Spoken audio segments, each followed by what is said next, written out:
Buku-bukunya muncul dalam 10 bahasa yang berbeda di 48 negara dan 6 benua. Dia telah berkontribusi secara signifikan terhadap pengembangan bahasa keperawatan standar. Pekerjaan Dr. Gordon dalam bidang ini memiliki implikasi untuk penelitian, pendidikan, evaluasi kompetensi, dan pembentukan inti pengetahuan keperawatan.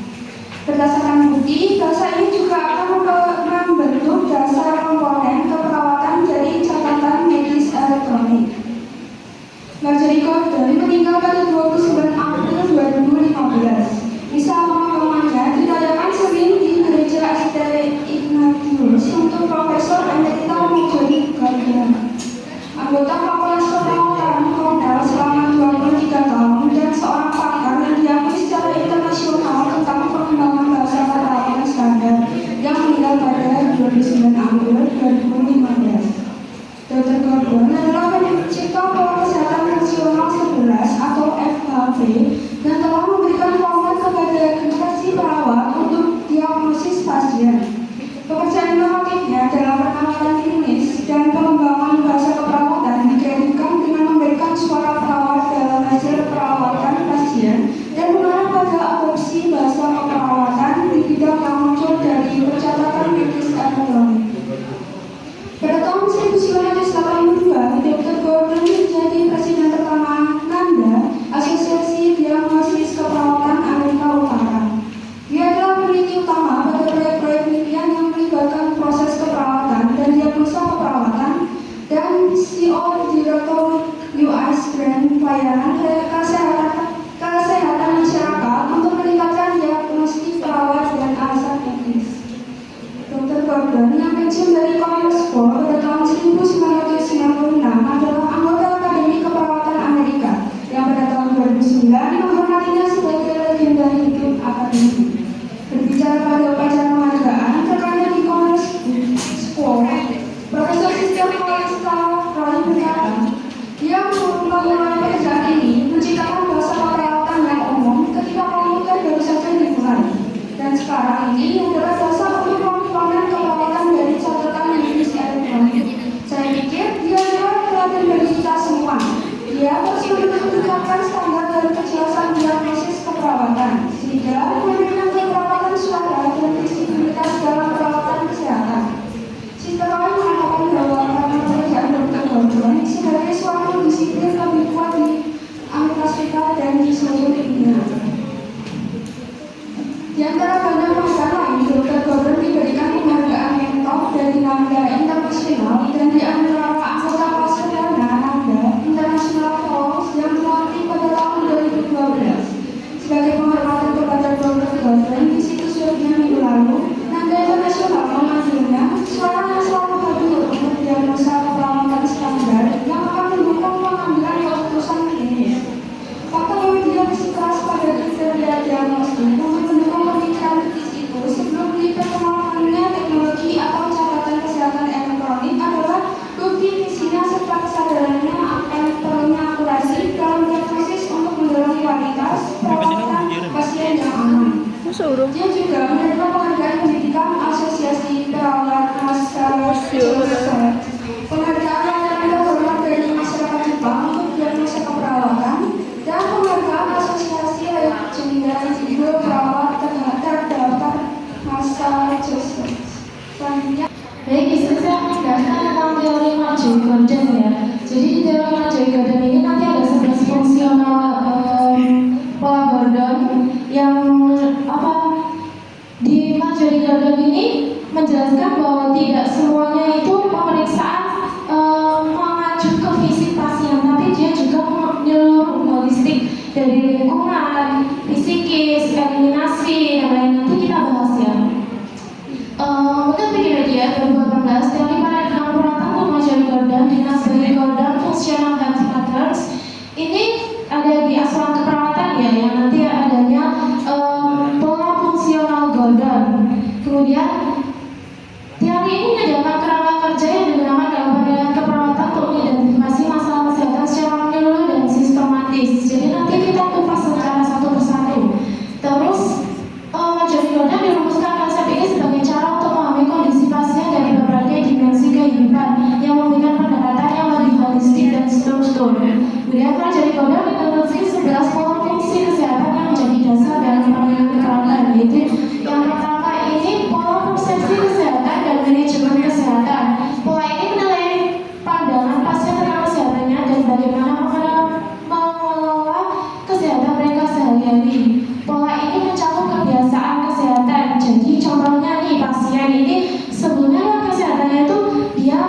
kebiasaannya tuh merokok atau minum alkohol atau berkafein tinggi dan sebagainya ya. Nanti maksudnya di sini. Kemudian riwayat medis, ya medis ini sama halnya dengan diagnosa medis pasien. Jadi beda ya diagnosa medis sama diagnosa keperawatan. Kalau diagnosa medis itu adalah sebuah cetusan dari dokter. Kalau kita kan diagnosa keperawatan.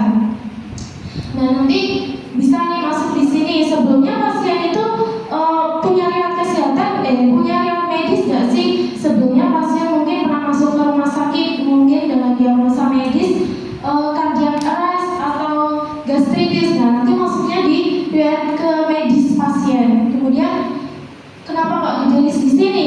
Karena nanti itu mengacu ke intervensi kita selanjutnya. Jadi rencana keperawatan kita selanjutnya sama dokter untuk mengasih tindakan berupa obat ya. Misalkan nih sebelumnya pasien memiliki riwayat medis sebelumnya masuk RS ya. Pasien memiliki riwayat diagnosa medis gastritis misalkan. Kemudian pasien masuk lagi ke RS nih pada hari ini. Dan kemudian terapinya itu harus memasukkan namanya obat yang memiliki kandungan vitamin C misalkan. Jadi nanti ada kolaborasinya nanti dia ini berpengaruh sama gasternya itu, soalnya kan vitamin C itu asamnya tinggi ya. Jadi kalau misalkan gastritis kalau dikasih ke asam yang tinggi mungkin bisa memiliki efek sampingnya. Jadi nanti dokter bisa mempermudah untuk tindakan apa yang tepat.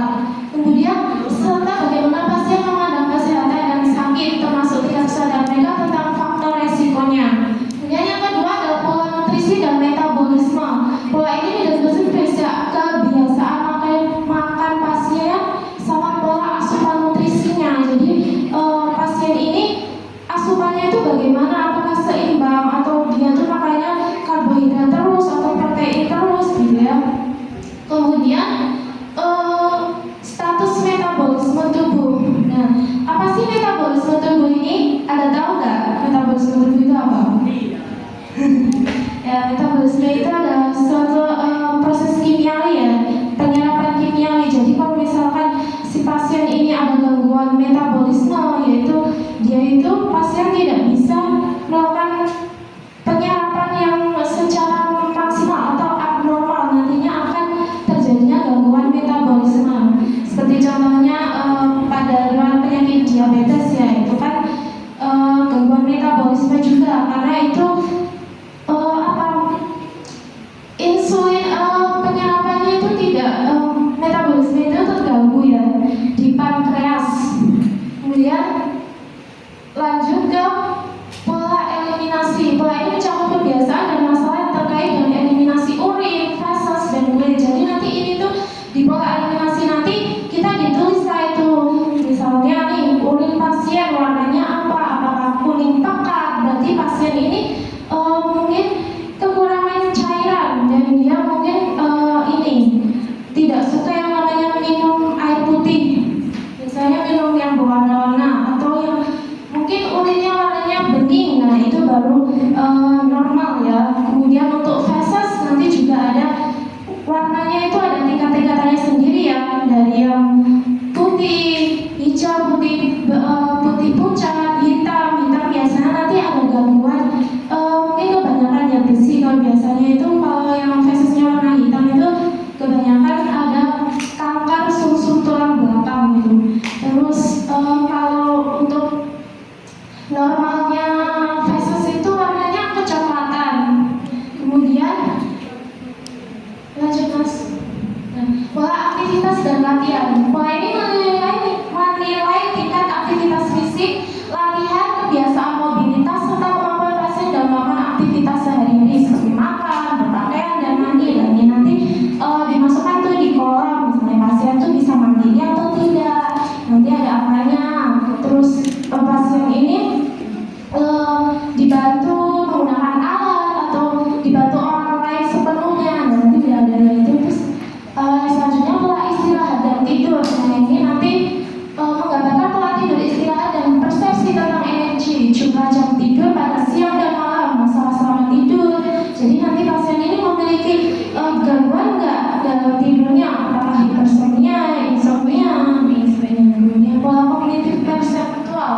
Pola ini mendeteksi kemampuan kognitif pasien termasuk persepsi ingatan, pengambilan keputusan, bahasa, kemampuan sensorik. Penilaian ini juga mencakup adanya gangguan penglihatan, pendengaran, dan rasa nyeri. Kemudian yang ketujuh, pola 10. Maaf. Dan yang ketujuh, pola persepsi diri dan konsep diri. Pola ini menilai bagaimana pasien memandang dirinya sendiri, termasuk konsep diri, harga diri, identitas, dan gambaran diri. Ini penting untuk memahami bagaimana pasien bereaksi terhadap kondisi kesehatannya dan bagaimana mereka mengatasi tantangan emosional. Karena sugesti kita ya itu sangat penting mempengaruhi tingkat kesehatan. Maksudnya tingkat kesemangatan kita untuk ingin sembuh. Maka dari itu kita kalau misalkan nih ada pasien yang mungkin di dalam medis secara medis pasien ini sudah tidak lama lagi, maksudnya dalam arti dia mungkin nyawanya sudah tidak tertolong lagi ya. Jadi kita tidak boleh mengatakan kepada pasien kalau Bu doa yang banyak-banyak ya, ini soalnya sudah tidak tertolong lagi gitu.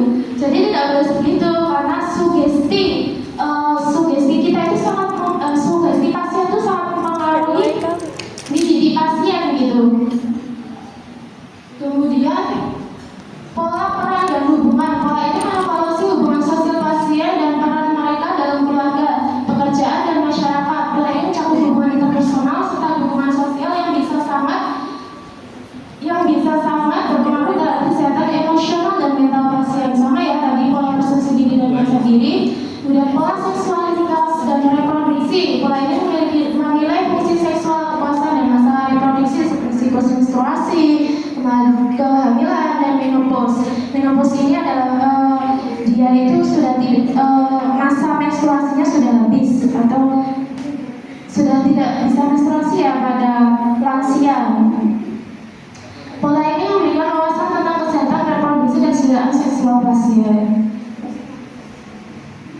Pola coping dan toleransi stres. Pola ini mencakup kemampuan pasien untuk menghadapi stres. Cara-cara coping yang digunakan setelah keberhasilan strategi tersebut dalam menghadapi masalah. Pola ini juga mempertimbangkan tingkat stres dan mekanisme adaptasi pasien terhadap perubahan dalam kehidupan. Ini nanti ada coping stresnya sendiri ya, tapi mohon maaf saya lupa tentang coping stres. Ada beberapa sih coping stres ya.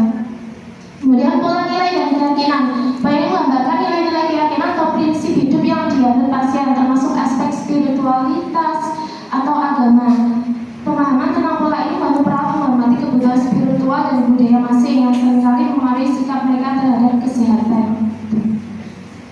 Dan selanjutnya akan disampaikan menurut Marjorie Gordon.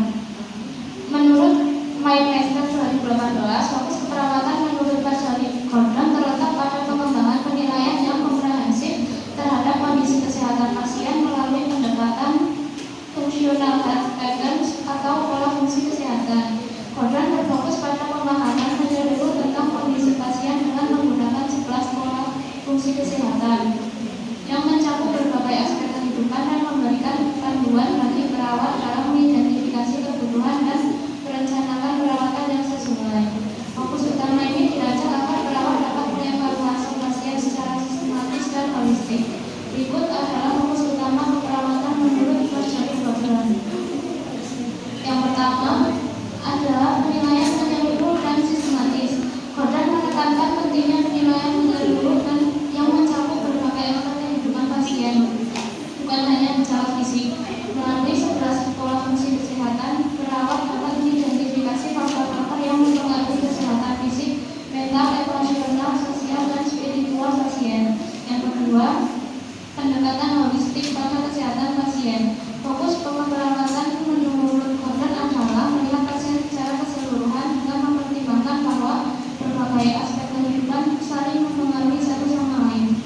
Gordon memandang manusia sebagai entitas yang kompleks sehingga semua pola kesehatan perlu dipahami dalam hubungan yang saling terintegrasi. Yang ketiga, pencegahan dan promosi kesehatan. Gordon juga mengutamakan pencegahan penyakit dan promosi kesehatan melalui pemahaman pola-pola kesehatan individu. Dengan menilai pola persepsi kesehatan,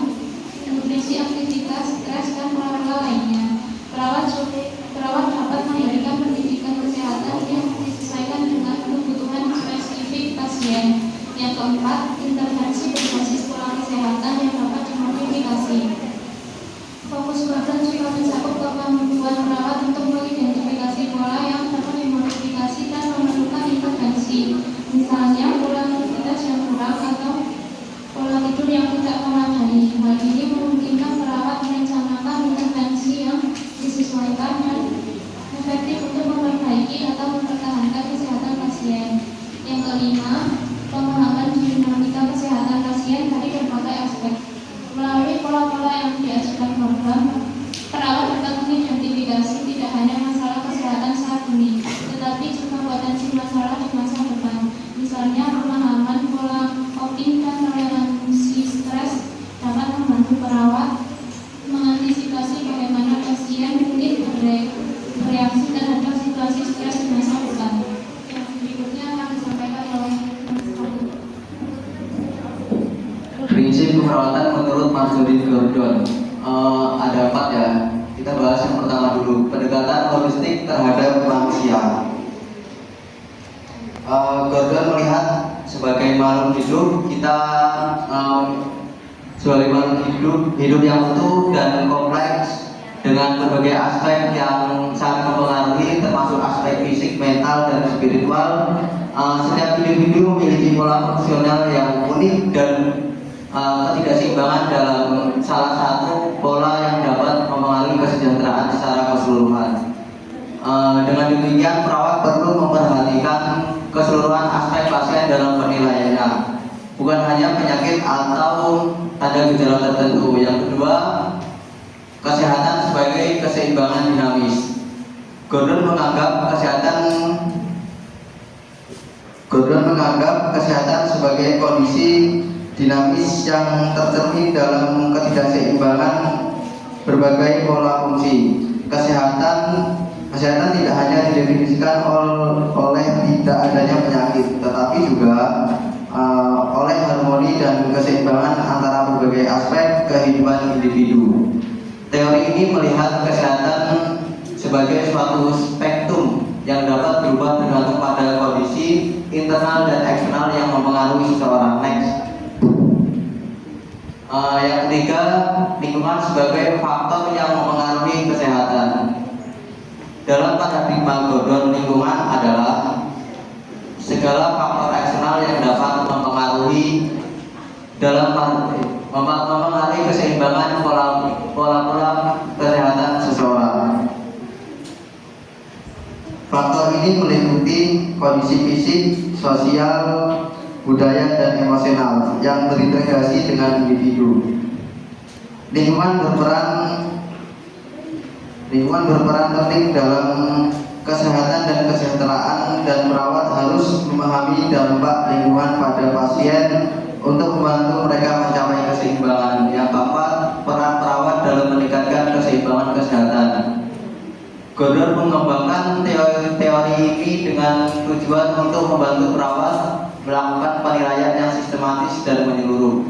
Dalam peran ini, perawat harus memahami kebutuhan unik setiap pasien dan melakukan intervensi yang mendukung keseimbangan pola kesehatan mereka. Pendekatan yang terstruktur dalam pola fungsi kesehatan memungkinkan perawat untuk membuat diagnosis keperawatan dan menyusun rencana perawatan yang spesifik.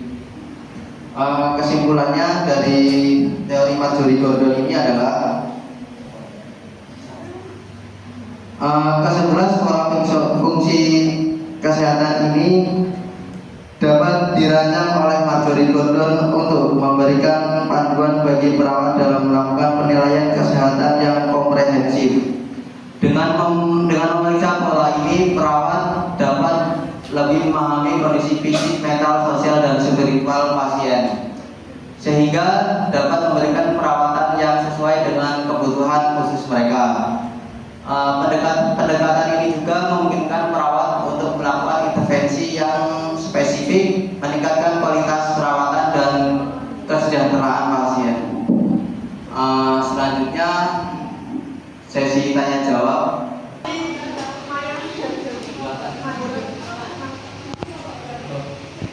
Novi kelompok berapa?